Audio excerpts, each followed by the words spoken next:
এই বিষয়ে ওনার সাথে কথা হয়নি। এটা আমরা বিবেকের তারণায়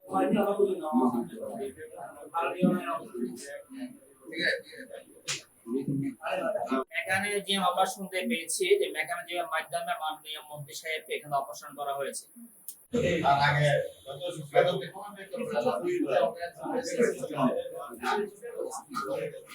চট্টগ্রামের যে মন্ত্রণালয়, এখানে আসলে আমরা যদি অতীতের ইতিহাস দেখি,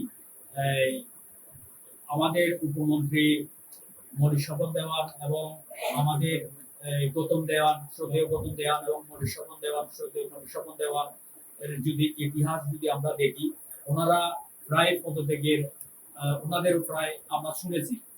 গত দু একদিন আগেও মনির স্বপন দার একটা বক্তব্য আমরা দেখেছি, উনি বলছিলেন দুরবস্থা, আমরা যে দুরবস্থা, যে ওনার যে পদত্যাগ কোনো কারণে রাষ্ট্রপতি অসুস্থ হওয়ার কারণে উনি বেঁচে গেছিলেন।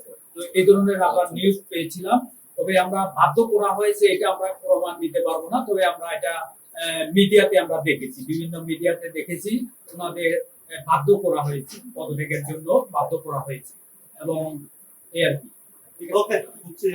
মেকানিজম আমরা শুনতে পেয়েছি যে মেকানিজমের মাধ্যমে মাননীয় মন্ত্রী সাহেবকে এখানে অপারেশন করা হয়েছে। আপনারা জানেন যে রাঙ্গামাটি জেলা পার্বত্য অঞ্চল, এখানে পাহাড়ি, বাঙালি, ত্রিপুরা, তঞ্চঙ্গা বেশ কিছু সম্প্রদায়ের মানুষদেরকে নিয়ে এখানে বসবাস।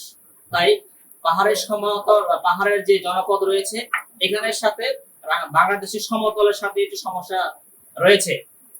এইটার ভিতরে যে স্পেশাল বেশ কিছু বিষয় রয়েছে, শান্তি চুক্তি রয়েছে, ভিতরের পার্টি রয়েছে, সেনাবাহিনী রয়েছে, বাঙালি কিছু অধ্যুষিত সমষ্টি রয়েছে, প্রতিমন্ত্রী রয়েছে, বেশ কিছু গুরুত্বপূর্ণ আমাদের পার্শ্ববর্তী দেশ রয়েছে, তাদের উস্কানি।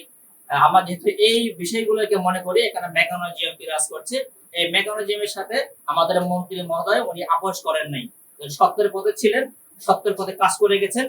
এই ধারাবাহিকতায় তাকে আজকে কি হতে হলো, পদত্যাগ করতে বাধ্য হলেন।